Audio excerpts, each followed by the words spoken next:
দেখুন বন্ধুরা, আজ একটা রেসিপি করব। তার জন্য এই যে হাফ বাটি ময়দা,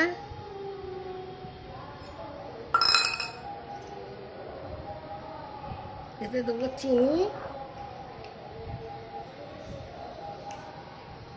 2 চামচ চিনি, নুন,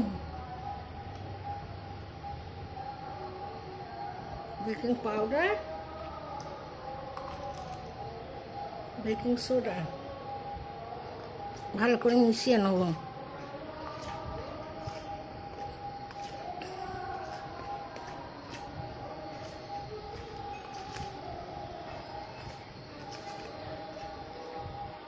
মেশানো হয়ে গেলেতে দেবো সাদা তেল অল্প করে।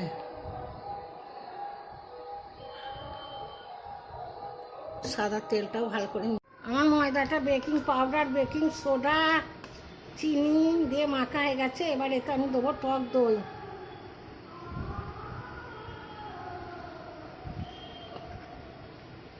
গরমে টক দইয়ের রেসিপিটাই ভালো লাগবে, শরীর খারাপ করবে না।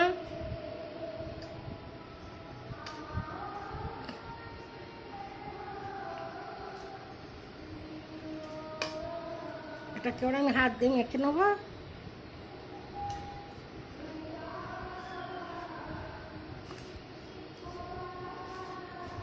চিনি, নুন, বেকিং পাউডার, বেকিং সোডা, তেল দিয়ে আছে।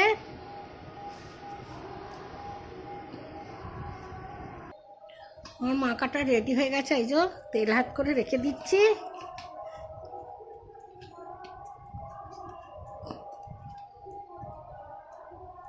তারপর পরে ফিরে আসছি। এটা সেট হয়ে গেলে ভালো করে তারপর আপনাদের দেখাবো। দেখুন বন্ধুরা, আমার ময়দাটা একদম মেখে রেখে দিচ্ছি, কি সুন্দর হয়ে গেছে একদম।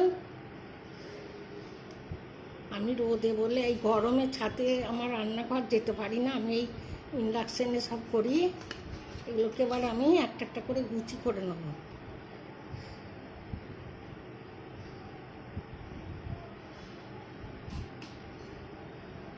এখানে 8টা গুচি হয়েছে।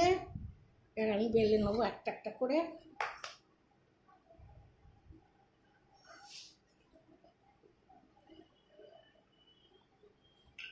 এত নরম হয়েছে, হাতে করেই হয়ে যাবে, না বেললেও হবে। আমি এরকম করে বেলে নেবো। আমার এখানটা জায়গা শর্ট, বেলে তারপর আপনাদের। আমার বেলাগুলো হয়ে গেছে। এবার গ্যাসটা জ্বেলে দেবো। কড়াটা তেতে গেছে।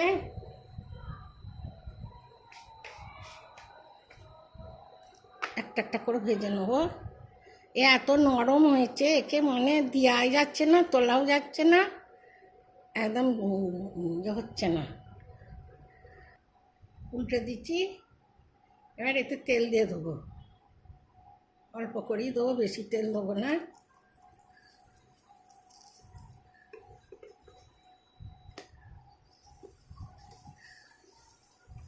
দেখুন বন্ধুরা, কত ফুলছে, একদম নরম তুলতুলে।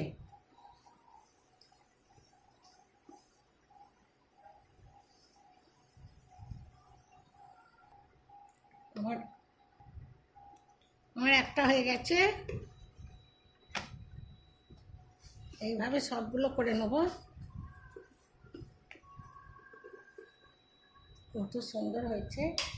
আর একটা দিয়ে দিচ্ছি।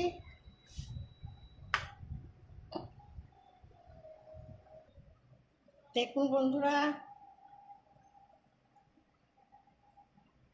বন্ধুরা, গরম গরম নান রুটি আর সাদা আলু ছেঁচকি, এই যে কত সুন্দর হয়েছে, একদম নরম তুলতুলে। এই যে করেছি। আমি আজকে খাবো না, আমার আজকে একাদশী। আমার নাতনি আসবে চড়কে, খাবে বলে করেছি। এই রেসিপিটা ভালো লাগলে লাইক, শেয়ার, কমেন্ট করে দেবেন। আমি আসছি আবার অন্য রেসিপি নিয়ে। আপনারা ভালো থাকুন, সুস্থ থাকুন। আজকে এই পর্যন্ত, আবার দেখা হবে।